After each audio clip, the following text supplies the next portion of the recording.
Olá, eu sou o Frei Jones, esse é o podcast Café Bíblico, que a cada semana partilha um café e uma pequena reflexão bíblica, procurando atualizar os ensinamentos de Jesus nesta terceira série de reflexões, focada um pouco mais nos milagres feitos por ele. Esse é o episódio de número 32 e damos continuidade depois de termos, naquele precedente, analisado as bodas de Caná. Nesse, vamos juntos refletir sobre outro milagre muito famoso, aquele que Jesus caminha sobre as águas.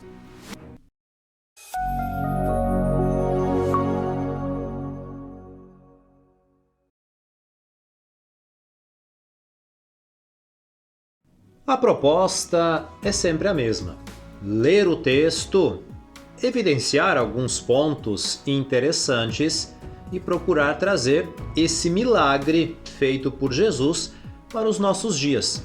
Como aplicar esse texto no nosso cotidiano? O que significa caminhar sobre o mar da Galileia? Como atualizar esse texto na minha realidade concreta, cotidiana? É um pouco aquilo que nós vamos juntos meditar.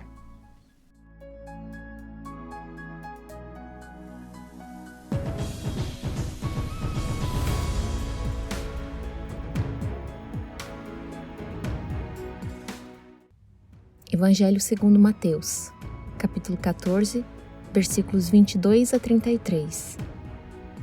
Jesus ordenou aos discípulos para subir na barca e o esperar do outro lado do lago, até que ele despedisse as multidões. Em seguida, Jesus subiu um monte para orar sozinho, e quando chegou a noite, ele estava ainda sozinho. Naquele momento, o barco dos discípulos já estava a uma distância de muitos estádios e era agitado pelas ondas, pois o vento era contrário. Era de madrugada, próximo ao amanhecer, e Jesus foi até eles caminhando sobre o mar. Ao verem Jesus, os discípulos ficaram apavorados e diziam: "É um fantasma!" e gritaram de medo. Jesus, porém, disse: "Coragem, sou eu, não tenham medo." Pedro então disse: "Senhor, se é você mesmo, mande que eu vá ao teu encontro caminhando sobre as águas." Jesus respondeu: "Vem." Pedro desceu do barco e começou a caminhar sobre as águas. Mas ao sentir a força do vento, ele ficou com medo e começou a afundar. Então gritou: "Senhor, salva-me!" Imediatamente, Jesus estendeu a mão, segurou Pedro e disse: "Homem fraco na fé, por que você duvidou?" Em seguida eles subiram no barco e o vento se acalmou. Os discípulos então adoraram Jesus dizendo: "De fato, você é o Filho de Deus."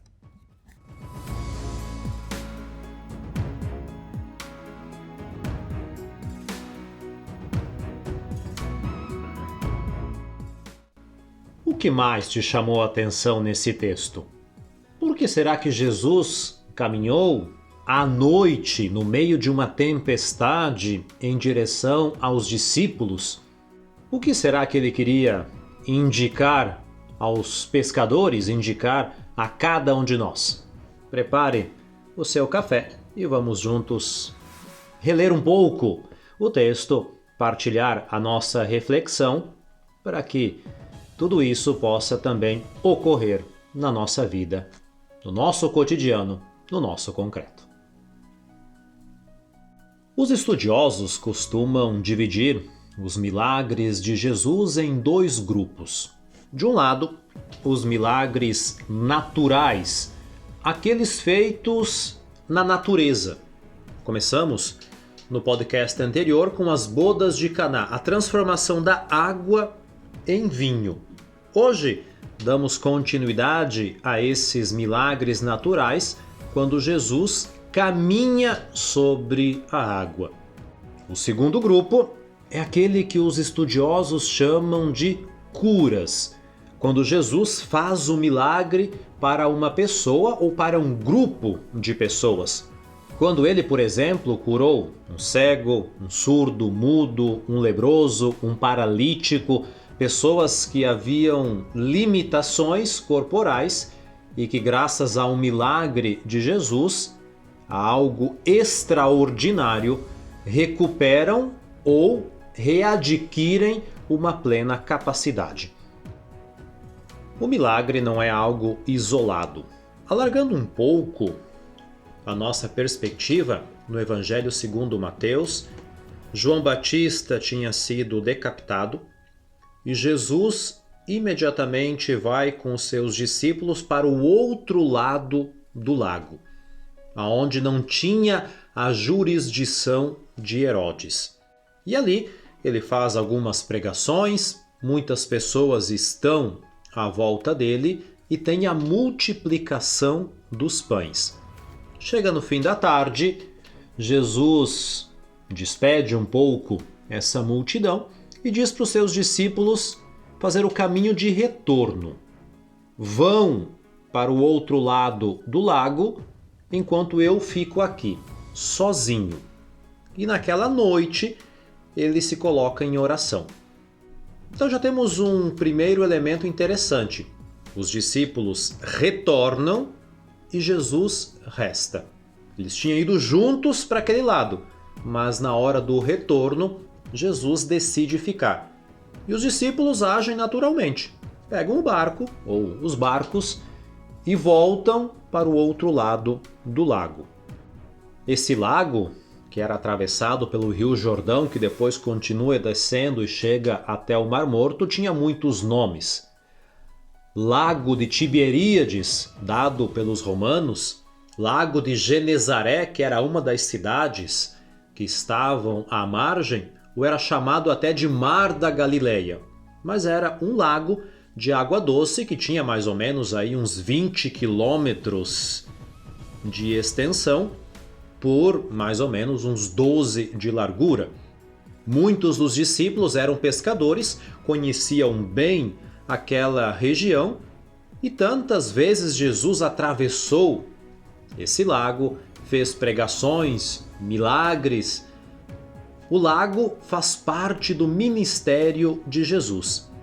E como ele está abaixo de uma cadeia de montanhas aonde estavam Nazaré, Caná, algumas outras cidades e vilarejos conhecidos, isso faz com que hajam muitos ventos, tempestades e praticamente o tempo pode mudar de uma hora para outra. Quando os discípulos no final daquela tarde, por volta de 6 da tarde, quando havia o pôr do sol, começam essa travessia, o tempo devia estar bom, mas mudou rapidamente. Jesus está lá, rezando, sozinho, e das 6 da tarde passa muito tempo. Praticamente quando Jesus vai até os discípulos, é já por volta de 3, 4, 5 da madrugada. Passaram-se muitas horas desde o pôr do sol e imagina como que foi complicado remar, o vento, a tempestade, o escuro. Tudo isso faz com que os discípulos estejam cansados, exaustos e, como que o texto diz, eles estavam a muitos estádios lago adentro. Cada estádio, que é uma medida romana, tinha aí 185 metros. Então eles devem ter feito uns 4, 5 quilômetros lago adentro, estão bem no meio do lago, na parte mais profunda e mais sujeita a esses ventos. Se querem voltar para onde está Jesus ou continuar, é a mesma coisa. Estão ali no meio, sucumbindo essa tempestade, tanto que o texto diz que o barco era atormentado. Não era invadido, mas estava sofrendo essa tormenta, que é a mesma palavra usada para possessões. Por isso que os discípulos se encontram nessa situação de dificuldade e não tem muito para onde ir. A única segurança deles naquele momento é o barco que está sendo atormentado.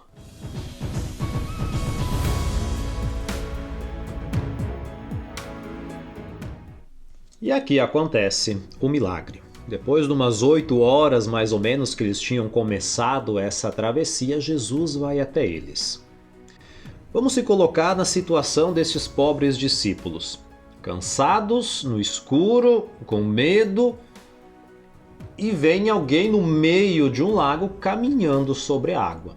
É natural pensar que fosse um fantasma. É o mesmo termo usado para quando que os discípulos veem Jesus ressuscitado, pensam que é um fantasma, porque é algo que vai além da compreensão. É algo que está muito além daquilo que eles estão acostumados.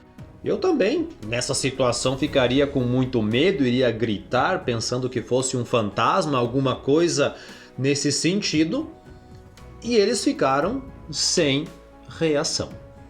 Vem um vulto, não conseguem distinguir quem é, até que Jesus fale. E pela voz reconhecem que é ele. Mas a voz não é suficiente para Pedro. Nesse momento, ele pede a Jesus: ordene que eu vá até você. Pedro representa todos os discípulos. E é interessante que ele não desce do barco.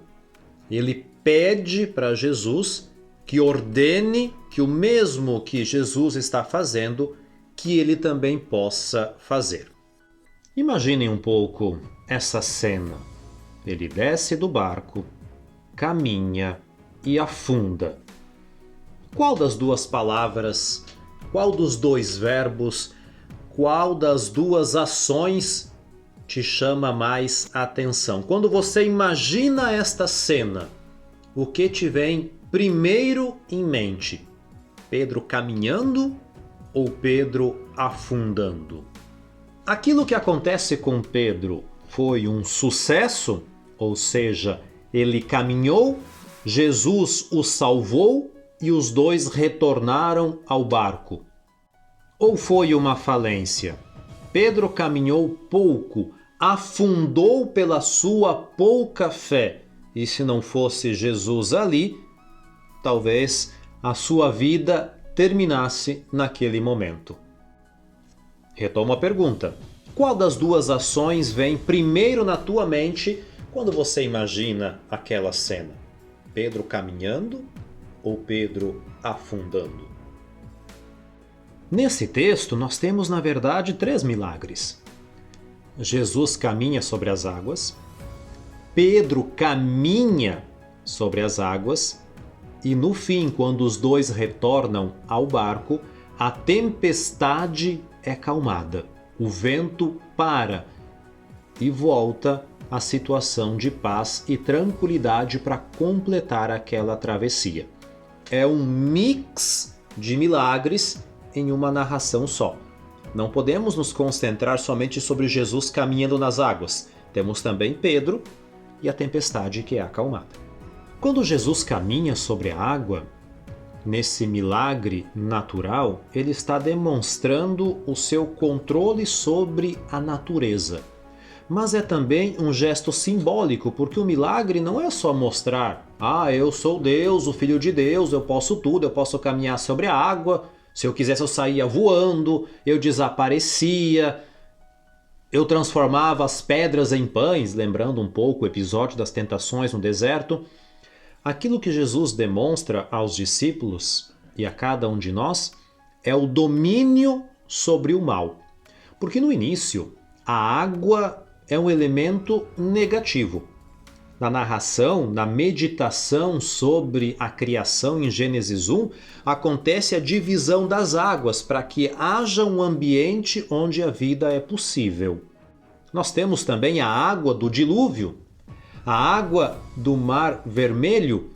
Tudo aquilo é algo negativo que provoca a morte e impede a vida.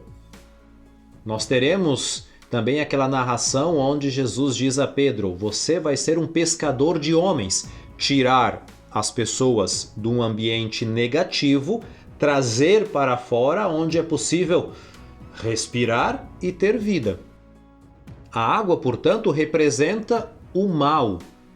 Caminhar sobre a água significa vencer o mal. E é essa realidade negativa que vai ser transformada em algo positivo, porque a água é capaz de dar a vida. Aonde há seca, a água restabelece a vida, lava, purifica, apaga as chamas. E o rito do batismo tem essas duas perspectivas: passar pela água para matar o homem velho e renascer um ser humano novo. Portanto, Jesus demonstra o seu poder sobre o mal, caminha sobre a água e faz com que os discípulos tenham essa vida estando juntos no barco.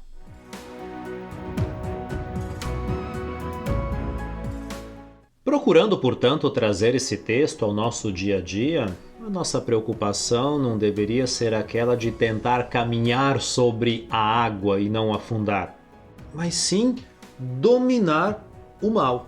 Dominar aquilo que muitas vezes é a nossa inclinação a não fazer o bem. É difícil porque acontecem situações escuras, tempestades, o nosso barco, a nossa vida, a nossa comunidade, a nossa igreja pode ser atormentada por tudo isso. E é nesse momento onde Deus domina, faz milagres continuamente na natureza para que o mal seja dominado, é que nós podemos, com Jesus, caminhar um pouco sobre esta água. Assim como Ele está dominando o mal, que nós possamos também tentar, ao menos, mesmo com a nossa pouca fé, dominar esse mal. É sempre esse mix entre realidade negativa e realidade positiva. Por isso que eu perguntei qual das duas ações mais chamava a atenção em Pedro. Creio que a maior parte das pessoas imaginam Pedro afundando, olhando a questão negativa, mas deixando de lado ou esquecendo que acontece também um milagre para Pedro. Ele caminha sobre a água. Jesus ordena que ele venha ao seu encontro. Caminha um pouco sobre as águas, que é algo grandioso, positivo, e começa um pouco a afundar. E é aqui que Jesus estende a mão. A salvação vem ao seu encontro quando ele mais necessita, depois de ter vivenciado esse milagre na sua vida.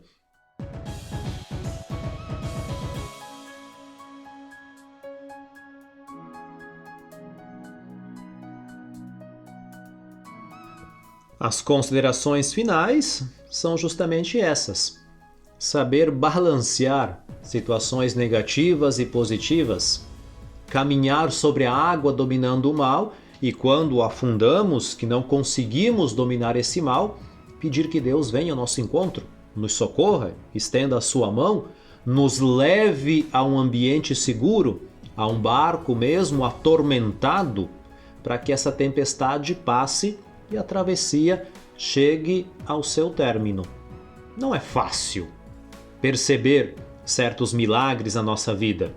Como eu dizia, muitas vezes vemos alguém afundando e não damos a devida atenção ao caminho feito sobre as águas. Pedimos milagres a Deus na nossa vida, mas quando eles acontecem, conseguimos percebê-los todos os dias? Se nós olhamos só alguém afundando, esquecemos que essa pessoa antes caminhou sobre as águas, conseguiu dominar o mal em certas situações. Trazendo o texto para o nosso dia a dia, milagres acontecem. Nós que temos muitas vezes a dificuldade de reconhecê-los. Desejo a você uma abençoada semana. Mais uma vez, obrigado pela sua atenção, pela partilha de mais este café com o nosso podcast, e nos vemos, nos ouvimos na nossa próxima reflexão, em um próximo momento, onde outro milagre natural vai ser meditado, partilhado, refletido, sempre acompanhado por um café.